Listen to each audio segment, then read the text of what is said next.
मित्रहो नमस्कार. शिवाजी विद्यापीठाच्या शिववार्ता या वाहिनीवरती मी डॉक्टर आलोक जत्राटकर आपल्या सर्वांचं मनपूर्वक स्वागत करतो. मित्रांनो, आज एक विशेष कारण आहे ज्यासाठी आपण भेटतो आहोत. आज सर्वत्र आपण ऊर्जा स्रोतांच्या शाश्वत विकासाच्या गोष्टी करतो आहोत आणि त्यासाठी विशेषतः अपारंपरिक ऊर्जेचा वापर कसा जास्तीत जास्त पद्धतीनं केला गेला पाहिजे यासाठी आता केवळ देश पातळीवरच नव्हे तर जागतिक स्तरावरती प्रयत्न चालू आहेत, चिंतन चालू आहे, चर्चा चालू आहे आणि त्या अनुषंगाने प्रयत्न करण्याची गरजही व्यक्त होत आहे. मुळात मुद्दा असा आहे की आपण ज्या ऊर्जेकडे आज अपारंपरिक ऊर्जा म्हणून पाहतो आहोत, ही मुळात आपली पारंपरिक ऊर्जा साधनं होती. गेल्या 100-150 वर्षामध्ये औद्योगिक क्रांती आणि जे नवनवीन शोध झाले त्यानंतर आपल्याला ही जी ऊर्जेची वेगवेगळी खनिज संपत्ती विशेषतः ही आली आणि त्यातून आपण त्यांनाच पारंपरिक मानायला लागलो. ही खरं तर आपण पहिली मुळात चूक करतो. आणि जी खरं तर ट्रॅडिशनल ऊर्जा साधनं आहेत, जी की सोलर, वायू, जल, ही सगळी आपली पारंपरिक ऊर्जा साधनं आहेत, यांना आपण अपारंपरिक मानायला सुरुवात केली. ही आपली खरं तर मुळात होणारी गल्लत आहे. मात्र तरी सुद्धा आज या ऊर्जेची गरज आणि त्यांच्याच बळावरती आपण शाश्वत विकास साधू शकतो ही अधोरेखित होत आहे. ही त्यातल्या त्यात आपल्याला समाधान देणारी गोष्ट आहे. मात्र आता आपलं अवलंबित्व या खनिज ऊर्जा साधनांच्या वरती इतकं झालेलं आहे आणि ती नजीकच्या काही वर्षांमध्ये संपुष्टातही येणार आहेत. या पार्श्वभूमीवरती आणि एकूण मानवी जीवन जास्तीत जास्त सुकर व्हावं, त्याची सस्टेनेबिलिटी वाढावी, या पृथ्वीवरचं ग्लोबल वॉर्मिंग आणि एकूणच विकासामध्ये या अपारंपरिक ऊर्जा साधनांचा कसा वापर करावा या दृष्टीनं प्रयत्न करणाऱ्या व्यक्ती आज खूप मोठ्या प्रमाणावरती निर्माण होत आहेत.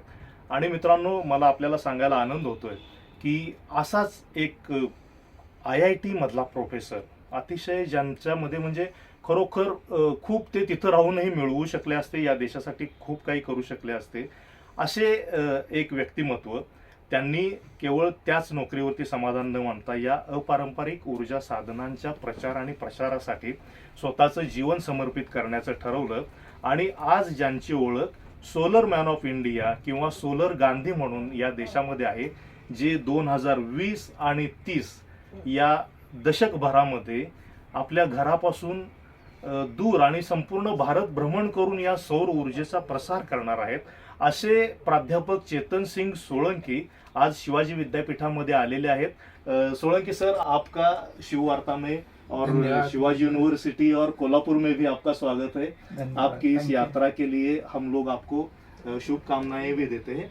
मुझे ये बताएं कि आप IIT में प्रोफेसर रहे हो और उसके बाद में ये क्या इंस्टिंक्ट था, क्या वो इपिफनी का क्या मुद्दा था जिसको लेकर आप इस मिशन पे निकल पड़े हो? मैं कई सारे लोग ये प्रश्न पूछते हैं कि ऐसे IIT का प्रोफेसर 11 साल के लिए क्यों घर छोड़ देता है, और मैं सिंपल सा जवाब होता है कि जब आपके पीछे यदि टाइगर खड़ा हो तो भागने के लिए कोई विशेष प्रेरणा की जरूरत नहीं होती. जी जी.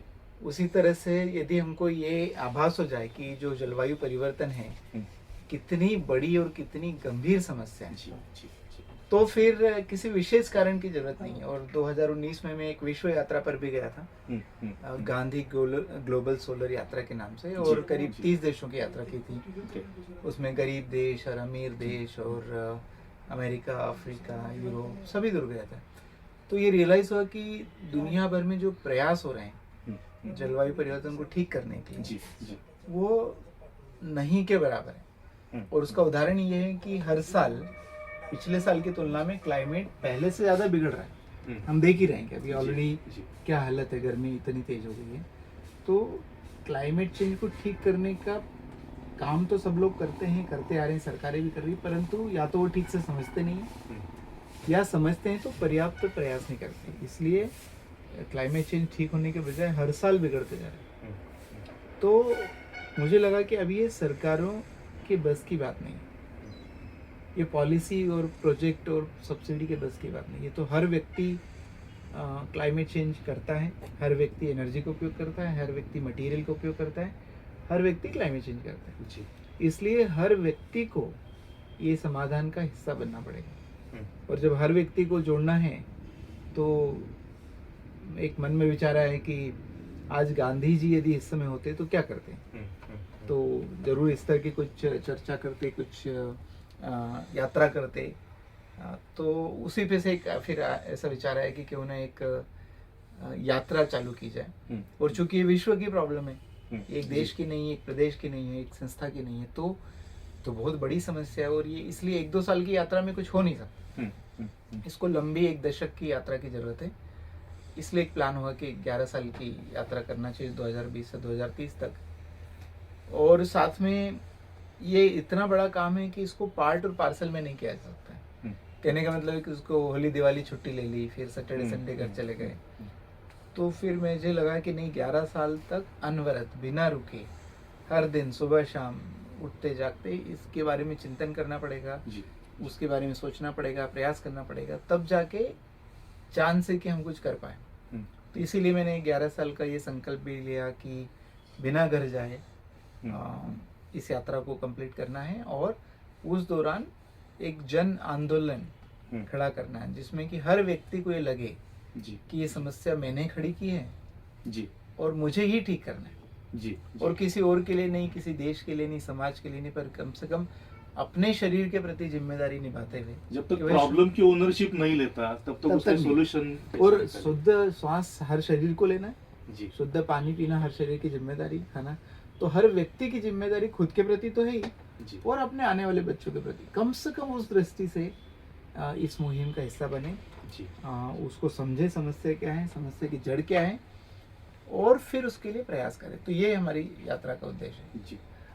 दोस्तों, मैं आपको बता दूं कि सर पिछले कई सालों से बाहर निकले हुए हैं देश की यात्रा पर, और जहां हम बैठे हैं वो सर की वैनिटी है। ये इसी बस में ट्रैवल करते हैं, इसी बस में रहते हैं। यही आप देख सकते हो कि ये पूरा वैनिटी उन्होंने मॉडिफाई किया हुआ है, इसी में रहते हैं। आज अगले 2030 तक यही इनका सर का घर है, और इसी से इसी में बैठ के, इसी में रह के ये जलवायु के बारे में प्रबोधन का काम करते हैं। और आपको ये भी बता दूं कि तब तक ये अपने घर वालों को भी नहीं मिलने जाने वाले। अगर घर वाले उनसे मिलना है तो यहाँ आके मिल सकेंगे, लेकिन ये इस मिशन पे इतने डटे रहने वाले हैं कि इस दौरान ये कोई फेस्टिवल नहीं मनाएंगे, कुछ नहीं। ये अपने मिशन को इतना डेडिकेटेडली देखते हैं।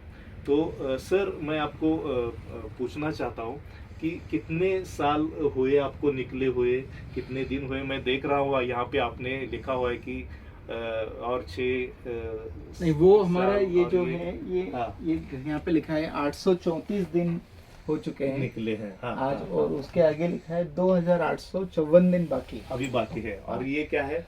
तो ये तो वाला- यात्रा का है। और ये हाँ। जिस कारण से यात्रा चालू की कि धरती का तापमान 1.5 डिग्री सेंटीग्रेड से अच्छा, ज्यादा नहीं बढ़ना चाहिए, क्योंकि उसके बाद एक इरिवर्सिबल अपरिवर्तनीय बदलाव चालू हो जाएगा। और तो वो 1.5 डिग्री धरती का तापमान बढ़ने में 6 साल और 133 दिन आज के हिसाब So we are very close, बहुत क्लोज हैं। और दुर्भाग्य की बात है कि 99% लोगों को अभी भी होश नहीं है रियलाइज नहीं है कि किस स्थिति में और कितनी बुरी स्थिति में। जी, तो वही यात्रा का उद्देश्य है कि हम पहले समझें कि ये ये लक्ष्मण रेखा जैसा है। जी, लक्ष्मण रेखा क्या, आपने एक बार क्रॉस कर ली तो वापस नहीं आ सकते, जी, है ना। तो ये जो 1.5 डिग्री पे इरिवर्सिबल चेंज चालू होगा, 2 डिग्री होते होते पूरा इरिवर्सिबल हो जाएगा। अच्छा, उसके बाद सारी दुनिया के मनुष्य सुधर भी जाएं, और मैं हमेशा बोलता हूँ मजाक में कि एक लंगोट पहन के जिए जीवन और कुछ नहीं करें, फिर भी क्लाइमेट को ठीक नहीं कर सकते। अच्छा, वो ठीक नहीं कर सकते का मतलब क्या है कि जो चेंज हुआ है उसके कारण ज़्यादा सूखा, ज़्यादा आंधी, ज़्यादा बाढ़, ज़्यादा बारिश, ज़्यादा जंगलों का आग लगना, ज़्यादा समुद्र का लेवल बढ़ना, जो खेती की जो उपज है उसका प्रोडक्शन कम होना, बीमारियों का फैलना, ये सब सामान्य हो जाएगा। तो सामान्य हो जाएगा तो भुगतान तो सबको करना पड़ेगा भाई। अब गर्मी बढ़ती है तो भुगतना पड़ता है। और ये सिर्फ शारीरिक लेवल का कष्ट नहीं होगा, धीरे धीरे जीवन को भी हानि होगी। अभी देख ही रहे हैं, अभी पाकिस्तान में बाढ़ आई थी तो 1/3 पाकिस्तान डूब गया था। बाढ़ के कारण पहली बार मैंने अपने जीवन में सुना पिछले साल यूरोप में 150 लोग मर गए, जी ऑस्ट्रेलिया में मर गए। तो ये आपदाएं ऐसी वैसी आपदाएं नहीं है, जी ये मनुष्य के जीवन को नुकसान पहुंचाएगी और पैसे का नुकसान तो होगा ही होगा। तो कुल मिला के ये सबको भुगतना पड़ेगा। जी इसलिए समझदारी इसी में कि आज उसको हम समझें कारण को और उसके सही। प्रति सजग होके काम करना चालू किए। समय बहुत कम है, जी जी जी जो कि 99% लोग नहीं समझते। अच्छा तो मैंने विश्लेषण किया कि कौन नहीं समझता।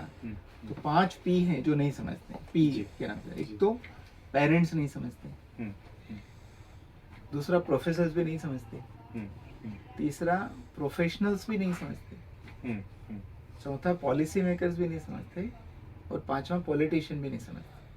तो 99% जब मैं बोल रहा ये तो हूँ, ये इसी सब में आ आ गया। जाता हाँ, है। तो जब मैं बोल रहा हूँ 99% नहीं समझते, मतलब जी। सब लोग नहीं समझते। जी, जी, उसमें से पॉलिसी बनाने वाले लोग भी हैं, नीति आयोग के लोग भी हैं, मिनिस्ट्री के लोग भी हैं, जी पेरेंट्स भी हैं, सब आ गए। तो हम चूंकि नहीं समझते इसलिए जीवन में उल्टे सीधे काम करते रहते हैं। हम्म, और ये नहीं समझते कि वो जो उल्टा सीधा काम करते हैं उसका नुकसान खुद को ही होने वाला है। सही बात है।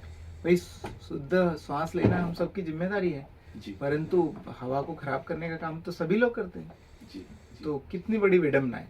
ऐसा हर व्यक्ति चाहता है कि मैं शुद्ध पानी पीऊं, पर वो कितना पानी खराब करता है उसको होश नहीं है। जी जी, हाँ, शुद्ध खाना खाऊं, पर कोई व्यक्ति आज गारंटी नहीं कर सकता कि वो जो खाना खा रहा है उसमें केमिकल्स नहीं है। जी। कोई नहीं गारंटी कर सकता। नहीं नहीं तो ये आधुनिक मनुष्य, मतलब हम सब बिगड़ते बिगड़ते इतने बिगड़ गए हैं कि जो हमारे जीवन का आधार है, हवा पानी मिट्टी, इसके बिना जीवन नहीं चलता। नहीं नहीं तुम्हारा बाकी सबके बिना चल जाएगा, कंप्यूटर के बिना चल जाएगा, कपड़ों के बिना भी चल जाएगा, घर के बिना भी चल जाएगा, पर हवा पानी मिट्टी ये तो जीवन का आधार है। जी जिसके बिना मनुष्य का जीवन ही नहीं चल सकता, उसी को खराब कर दिया।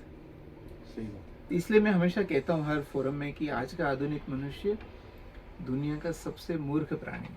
है। इससे बड़ा मूर्ख जानवर धरती पर आज तक पैदा नहीं हुआ, न मैंने कभी देखा कि अपना ही खुद नुकसान कर रहे हैं। शेर कभी नहीं करेगा, सही बात जिस पे उसका जीवन चलता है वो कभी उसको नुकसान नहीं करता। हाथी कभी नहीं करेगा, ये मनुष्य है जो करता है। सही बात है। तो इसी आधार पे मैं आपको एक सवाल और पूछता हूँ कि अभी तक आपने कितनी भारत में जो अपनी यात्रा शुरू की, कहाँ कहाँ गए और अनुभव लोगों का कैसा रहा आपका, मतलब जो आप बता रहे हैं कि आपके इस कि प्रचार मेरी यात्रा तो लगभग आप में देख सकते हैं पीछे जो नक्शा है, जी। नक्शे में वो यात्रा हमारी कहाँ कहाँ गई उसका चिन्हित जी। किया गया है।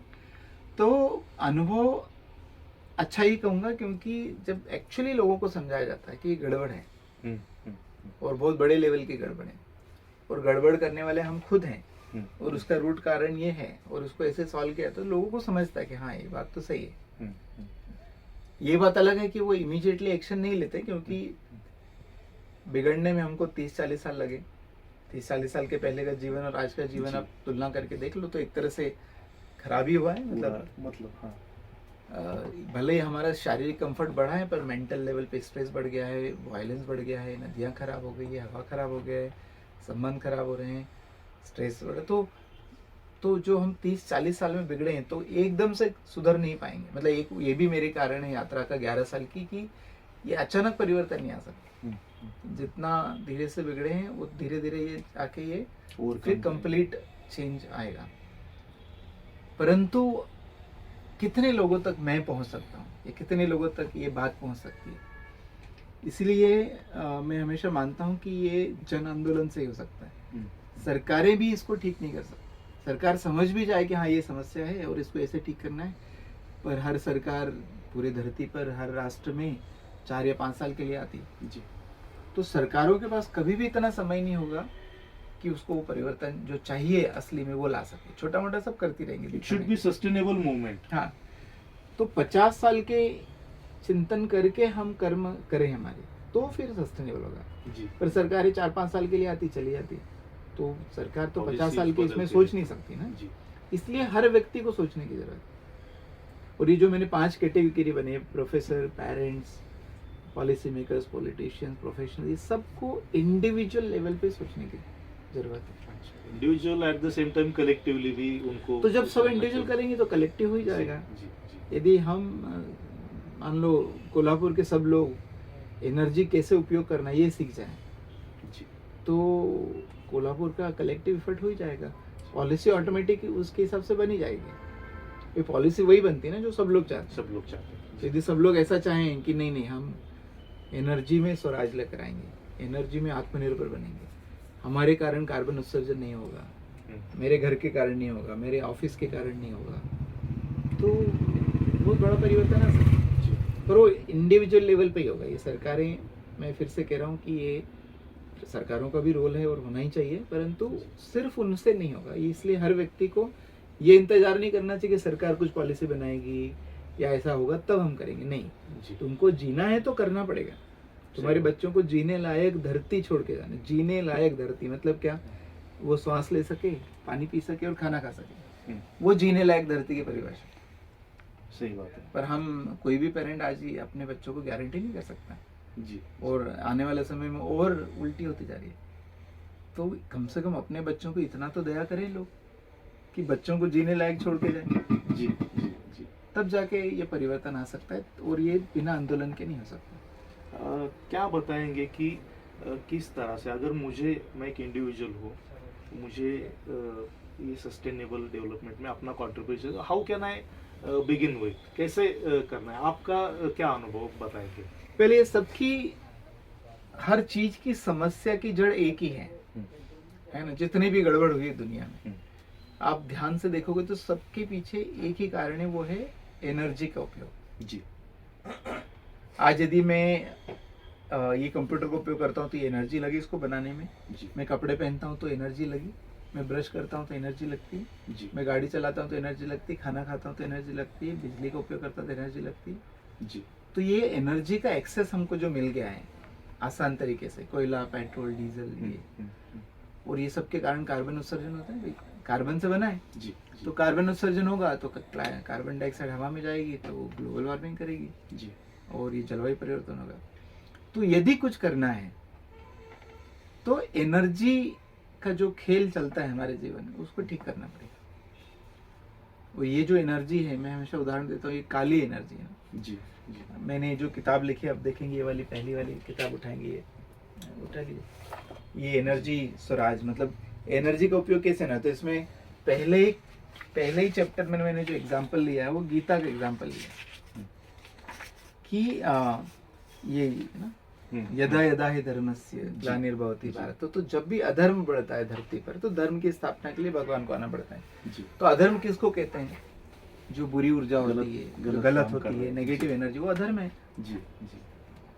तो अभी अधर्म का साया दुनिया में बढ़ गया। क्यों? क्योंकि 85% ऊर्जा ये 3 साधनों से आती है, कोयला, पेट्रोल, डीजल, गैस। 85%, मतलब 85% जीवन में हम जो काम करते हैं उससे कार्बन उत्सर्जन होता है। तो धर्म, ये तो अधर्म हो गया क्योंकि कोयला भी काला ही है, कलर में भी काला है, क्रूड ऑयल देखो तो भी काला है। तो एक तरह से काली ऊर्जा का साया धरती पर बढ़ गया है। तो अभी क्या करना चाहिए? तो सॉल्यूशन सिंपल है भाई, धर्म की स्थापना होनी चाहिए। तो धर्म किसको कहेंगे? जो सच है, जो अच्छा है, जो उचित है, जो क्लीन है। तो वो धर्म को स्थापित करना पड़ेगा। मतलब क्या?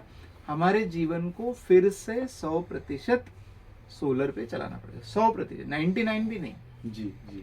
अच्छा, औद्योगिकरण के पहले तो वैसे ही चलता था जी, है ना? वो तो हम रास्ता भटक गए एक तरह से। मैं वही बोलता हूँ लोगों को समझाते हुए कि these are the original traditional sources। ये आधुनिक मनुष्य रास्ता भटक गया है, इसको ठीक आना, वापस आना पड़ेगा। जी। और हमारी हिंदी में कहावत भी ना, जहाज का पंछी यदि रास्ता भटक गया तो वापस जहाज पे आना पड़ता है। जी। सोलर ऊर्जा, जो सूर्य है, भगवान है, वो हमारी अस्तित्व के केंद्र है। मान लो सोलर ऊर्जा नहीं, सन बंद हो जाए कल से, सूर्य देवता, तो क्या होगा? धरती पे जीवन खत्म हो जाएगा। तो धरती पे किसी भी तरह का जीवन, कोई भी जीव जंतु, कीड़ा मकोड़ा, इंसान, जानवर, वो जीवन का कारण ही सोलर ऊर्जा है। हमारा तो जीवन ही उससे चलता है। हमारा तो भोजन सोलर ऊर्जा के बिना पैदा नहीं हो सकता। हम श्वास ले रहे हैं तो ऑक्सीजन बिना सोलर ऊर्जा के पैदा नहीं हो सकती। पानी पी रहे हैं मतलब बिना सोलर ऊर्जा के पानी का चक्र नहीं चल सकता। तो मनुष्य का तो जीवन ही सोलर ऊर्जा है, अस्तित्व का केंद्र है। तो हमें जितने जल्दी हो सके हमारे अस्तित्व के केंद्र पर वापस आना पड़ेगा। जी। और जब आ गए तो सॉल्यूशन हो जाएगा। मतलब क्या? ये सब एनर्जी को छोड़ के उस एनर्जी पे आना पड़ेगा जो शाश्वत है, जो क्लीन है। परंतु आने के भी 2 नियम है। अभी अंधाधुंध जैसे हम करते हैं वैसे नहीं। हाँ। तो मैंने 2 नियम लिखे हैं, उसको आप बोल सकते हैं प्रोफेसर सोलंकी के नियम, और वो मनुष्य जीवन के अस्तित्व के नियम है। पहला नियम है लिमिट योर कंजम्पशन, दूसरा है localise your production. Okay. Limit करो कंजम्पशन को, क्योंकि धरती खुद ही सीमित है जी जी भाई। धरती का साइज सीमित है, धरती पे पानी सीमित है, हवा सीमित है, मिट्टी सीमित है, सब सीमित है। जी। तो फिर आपका प्रोडक्शन कैसे बढ़ सकता है, आपका कंजम्पशन कैसे बढ़ सकता है? और दुनिया का हर देश क्या करता है, जीडीपी बढ़ाना चाहिए, प्रोडक्शन बढ़ाना। भाई जिस धरती से तुम लेते हो खुद ही सीमित है, तो एब्सोल्युटली। ये कैसे संभव है? नहीं संभव, चोरी से संभव है सिर्फ। हाँ। आप पानी की चोरी करोगे न, जमीन से जो तुम्हारा नहीं है, तुमने रखा नहीं, उसको निकालोगे तो चोरी हो गई। अब पानी का लेवल सब दूर कम हो रहा है। एक्सेस यूटिलाइजेशन हाँ, ऑफ तो पानी का लेवल कम हो रहा है ना। तुम्हारे पिताजी ने तो नहीं रखा था, तो चोरी करी। जंगल तुम्हारे पिताजी ने नहीं लगाया था, पर काट लिए। खनिज तुमने नहीं रखा था, तो ये चोरी से ही प्रगति हो सकती है। पर बड़े मायने में देखें तो सब कुछ फिक्स है, फिक्स रहना चाहिए। तो जरूरतें सीमित करो। तो कपड़ा पहन रहे हो, खाना खा रहे हो, ट्रेवल कर रहे हो, घर का उपयोग कर रहे हो, फर्नीचर का उपयोग कर रहे हो, सबकी जरूरतों को सीमित करो। फिर सीमित हो गई, कम हो गई, फिर क्या करना है? नेक्स्ट लोकली प्रोड्यूस करो, लोकलाइज करो, सेंट्रलाइज नहीं। क्योंकि सेंट्रलाइज जब भी करते हैं उसका जो फल होता है, वितरण होता है, वो असमान तरीके से होता है, जो कि अभी हो रहा है। देखो हर साल अभी सेंट्रलाइज मॉडल है, तो आर्थिक प्रगति का जो रिपोर्ट देखेंगे तो इम्बैलेंस बढ़ता जा रहा है, इनइक्विटी, असमानता बढ़ती जा रही है दुनिया में। और असमानता बढ़ेगी तो अशांति बढ़ेगी, अशांति बढ़ेगी तो हिंसा बढ़ेगी, और हिंसा तो अहिंसा मतलब प्रेम और शांति तो हमारे जीवन के लिए जरूरी है। आपके पास 100 करोड़ हो पर अंदर शांति नहीं हो, कोई तुम्हें प्रेम न करे, तो वैसे पागल हो जाओगे। जी। तो लिमिट योर कंजम्पशन और लोकलाइज प्रोडक्शन, ये नियम अपनाना पड़ेगा हर चीज में। ऊर्जा के में तो सोलर ऊर्जा पे जाना है तो पहले क्या करो, जरूरतें सीमित करो। जैसे मेरे कपड़े में हमने प्रेस करना बंद कर दिया। मेरे घर पे फ्रिज नहीं है, मेरे घर पे गीजर नहीं है, एसी नहीं है। ऐसा नहीं कि मैं गरीब आदमी, पर ये इसलिए किया क्योंकि कम जरूरतें ही सबसे पहला नियम है। जी। फिर कम जरूरतें कर दी आपने, ऊर्जा की जरूरतों को कम कर दी, फिर सोलर को लोकली पूरा करो, अपनी छत पे करो। जैसे ये बस है, ये बस में जितना भी लाइट, पंखा, किचन, ये सब सोलर पे चलता है, ये सब ऊपर लगा है। तो इतने छोटे से बस में अपना पूरा काम हो सकता है, तो घर में क्यों नहीं हो सकता? जी। ऐसा करेंगे तो फिर एनर्जी स्वराज आएगा, आत्मनिर्भरता आएगा। तो मॉडल ऐसा होना चाहिए कि सब लोग अपना बिजली कनेक्शन छोड़ दें। जी। स्कूल कॉलेज अपनी बिजली खुद पैदा करें, घर वाले अपनी बिजली खुद पैदा करें, आत्मनिर्भर हो जाएं, तो देश पे भी बोझ उठेगा, कम हो जाएगा। देश को बाहर से ऊर्जा नहीं लानी पड़ेगी, ये कार्बन ऊर्जा बंद हो जाएगी, सब सोलर पे स्विच हो जाएंगे, कार्बन एमिशन बंद हो जाएगा। बहुत सारे लोग ये करेंगे तो बहुत सारा लोकल रोजगार पैदा होगा, एंटरप्रेन्योर की जरूरत पड़ेगी, जी। आत्मनिर्भरता आएगी, देश को आत्मनिर्भरता आएगी, और साथ में पर्यावरण भी बचेगा। तो इसलिए जो एनर्जी स्वराज ये जो है, ये छोटी मोटी बात नहीं है। ये सिर्फ भारत देश को नहीं चाहिए, विश्व के हर देश को एनर्जी में स्वराज लाने की जरूरत है। जो ये जो मैंने विचार इस किताब में लिखी थी, यही आज की समस्या का हल है। एनर्जी में स्वराज लाएं, सिस्टमेटिक 2 नियम को पालन करते लेके आए, तब जाके होगा। तो अपनी जरूरतों को सीमित करना और लोकल पूरी करना, जी। उसमें सब आ गया, क्योंकि हर चीज में एनर्जी लगती है। तो आपने घर भी बनाया, इंडिपेंडेंट हो जाते हो, तो घर भी छोटा बनाओ, क्योंकि ज्यादा बनाओगे तो ज्यादा सीमेंट कंक्रीट लगेगा, जी। कंजम्पशन हर एक चीज ज्यादा बढ़ जाएगा। आपको बड़ा बेडरूम बनेगा, ज्यादा बड़ा पंखा लगेगा, एक की जगह 2 पंखे लगेंगे, जी। तो वो भी छोटा करो। तो हर चीज जो हम कंज्यूम करते हैं, हवा, पानी, मिट्टी, एनर्जी, कपड़े, जगह, ये सब छोटा करना, कम करना पड़ेगा, सीमित करना। जी। वो अस्तित्व का नियम है। और मेरा गारंटी है, और मैं आप लिख सकते हैं शिवाजी यूनिवर्सिटी में कि प्रोफेसर सोलंकी आगे 2 नियम बता के गए थे। जी। यदि यह 2 नियम में से किसी भी नियम का उल्लंघन किया, जी। तो मनुष्य का जीवन इस धरती पर नहीं बचेगा, इसकी गारंटी है। सही बात है। Limit your consumption, localise your production, ये अस्तित्व के नियम है। छोटे मोटे इसको हल्के में मत लेना, मैं लोगों को बोलता रहता हूँ, है ना। और ये फंडामेंटल है, जैसे न्यूटन का नियम है ना, every action is reaction. Yes, आप न्यूटन को पसंद करो या मत करो, आपके ऊपर वो नियम लगता ही लगता है। आप प्रोफेसर सोलंकी को पसंद करो या नहीं करो, ये 2 नियम आप पे लगते ही लगते हैं। और दोनों में से दोनों का पालन करना है, लिमिट और लोकल दोनों करना है। किसी एक का भी उल्लंघन किया तो मारे जाएंगे। सही बात है सर। इसी नोट पे आपका बहुत बहुत शुक्रिया अदा करना चाहूँगा कि आपने शिव वार्ता से बात की, बहुत एनरिचिंग इन्फॉर्मेशन दी, और आपकी आगे की यात्रा के भी लिए हम पूरी यूनिवर्सिटी की तरफ से कोल्हापुर की तरफ से आपको बहुत बहुत शुभकामनाएं देते हैं और आपका धन्यवाद अदा करते हैं. मित्र हो, थँक्यू व्हेरी मच. हे होते प्रोफेसर चेतनसिंग सोळंकी, ज्यांनी आपल्याला एक अतिशय महत्त्वाचा संदेश दिलेला आहे की तुमच्या गरजा मर्यादित करा आणि स्थानिक पातळीवरती तुमचं सर्व प्रकारचं उत्पादन करा, आणि हाच आपल्या अस्तित्व टिकवण्याचा आणि वृद्धिंगत करण्याचा एक महत्त्वाचा मार्ग आहे. तर आपल्याला, मला खात्री आहे की हा इंटरव्ह्यू आवडला असेल, आणि नुसता आवडला म्हणून थांबू नका, तर सरांनी जे सांगितलं त्याचा आपण आपल्या आयुष्यामध्ये जर खऱ्या अर्थानं जिथं जिथं शक्य आहे तिथं तिथं वापर करायला चालू केला, तर मला वाटतं की सोळंकी सर ज्या यात्रेसाठी निघालेले आहेत त्याचं जन आंदोलनामध्ये रूपांतर होण्यासाठी सुरुवात होईल. धन्यवाद मित्रांनो.